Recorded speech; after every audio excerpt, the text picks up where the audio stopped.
Alors bonjour, aujourd'hui on va voir une fonction qui n'est pas forcément utile tous les jours, mais qui est plutôt rigolote et qui permet de parler des expressions dans After Effects et de voir la liaison avec Premiere. On va générer automatiquement un film, ou plutôt un générique, à partir d'une tonne de clips pris au hasard et dont on va simplement dire au logiciel de piocher dedans sur la longueur qu'on veut. Alors plutôt que de l'expliquer à l'oral parce que c'est un petit peu compliqué, je vous montre le résultat final.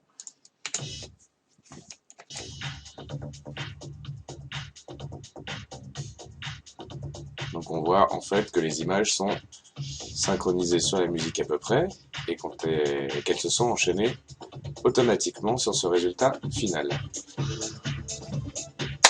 Si on avait voulu le faire en manuel, il aurait fallu aller trier chaque image dans chaque clip et ça aurait pris un peu 43 ans.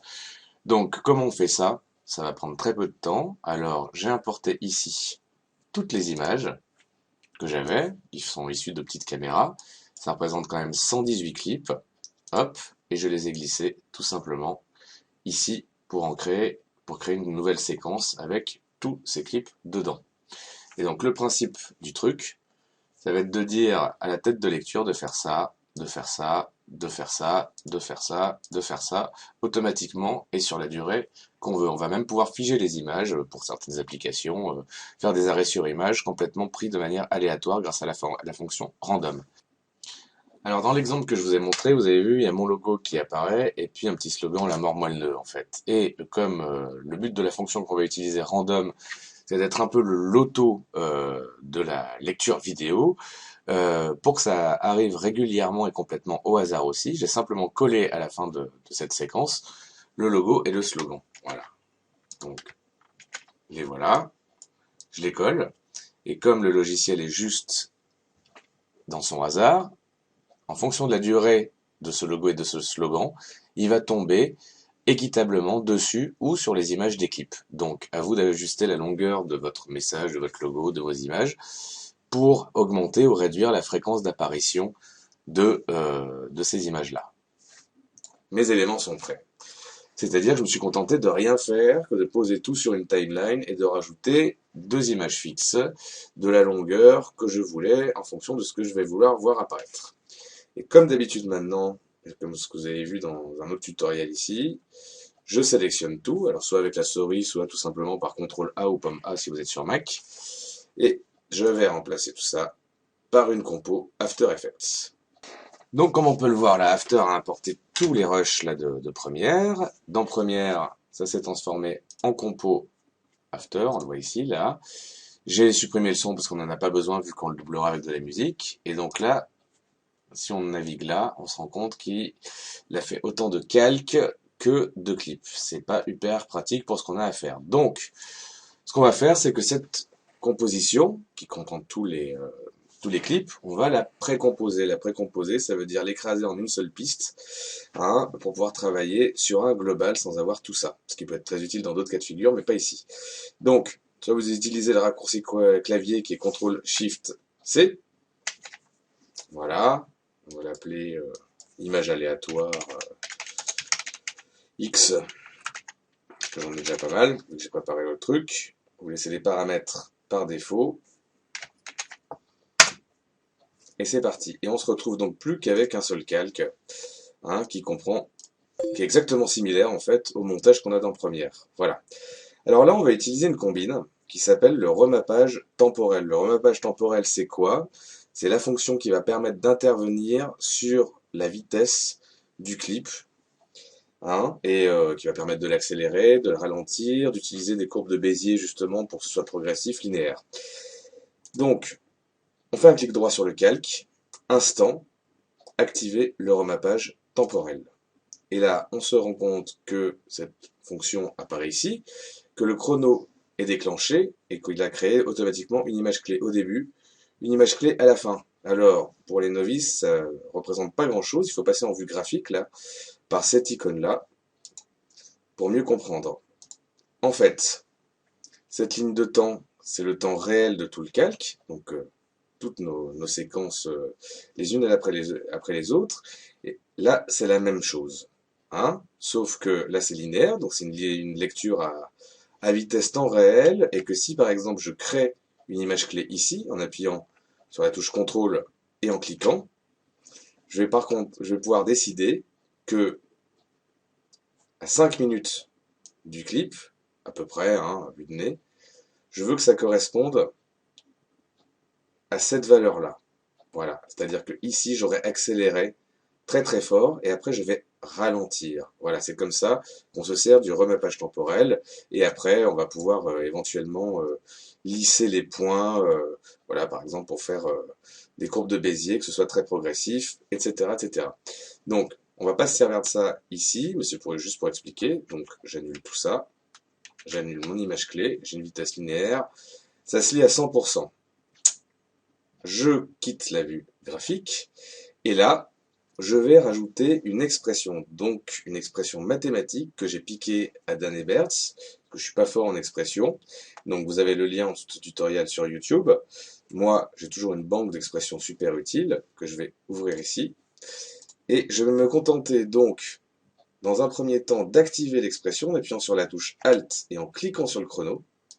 Voilà, on voit que c'est devenu rouge ici, et qu'ici on peut écrire des choses. Alors, je vais copier-coller ce que j'avais ici. Voilà.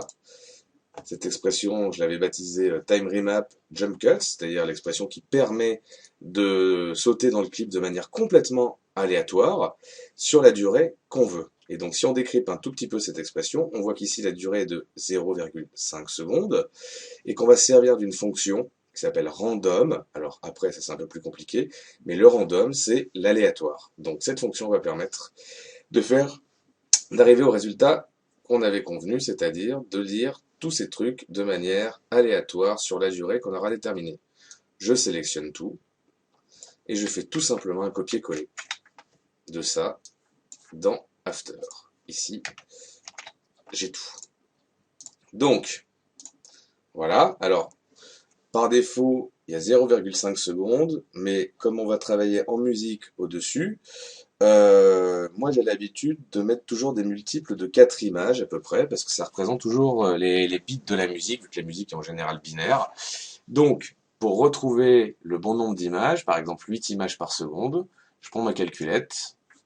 Comme on a 25 images par seconde, c'est pas ma calculette d'ailleurs, donc je prends ma calculatrice, je divise 1 par 25, et ça veut dire qu'une image à la fréquence où je suis représente 0,04 secondes.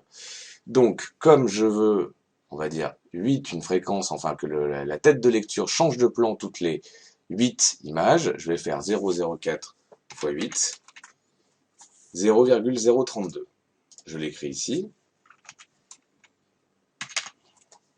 Très bien. Et maintenant, si je me balade, je vais faire un petit RAM preview en appuyant sur la touche 0 du clavier numérique. C'est normal, il rame. Donc il va se préparer. On lance la RAM preview. Et là, on se rend compte que toutes les 8 images, ils changent de plan complètement au hasard. Ils tombent sur mon logo et mon slogan tout aussi au hasard. Et on a notre montage qui est déjà terminé. Voilà. Donc j'arrête la RAM preview. Voilà, je le passe à vitesse réelle. Et donc, on a déjà terminé. Alors vous vous rendrez compte ici que vous pouvez jouer sur le paramètre de durée, mais que Dan Eberts a aussi une autre expression qui est très rigolote. Donc on peut piquer aussi chez lui. Voilà. On va le changer, c'est-à-dire c'est le même principe, sauf que cette fois-ci on ne va pas dire que les clips doivent être lus, mais simplement de faire des arrêts sur image. Je copie-colle une variation de cette expression-là, et je la remplace. Donc là, je repars toujours sur 0,32, parce que je veux la même durée. Et là, cette fois-ci, si je fais un RAM preview, voilà, on va le laisser un peu travailler.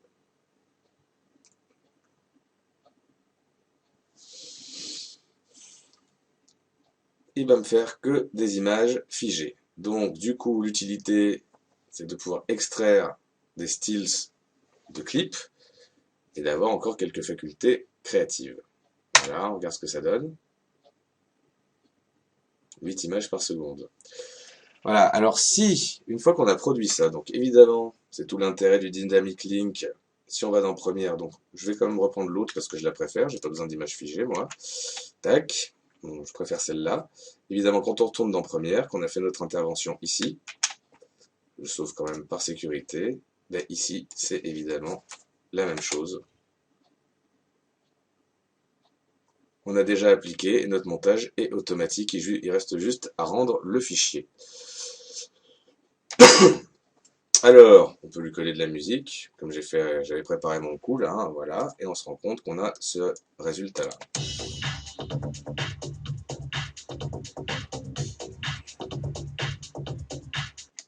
Et voilà, c'est fini. Vous avez généré votre générique justement, et je précise juste que ça n'a rien à voir avec le montage automatique de Première, qui lui consiste juste à poser les clips sur la timeline et appliquer la transition par défaut entre ces clips depuis le chutier. Merci à vous.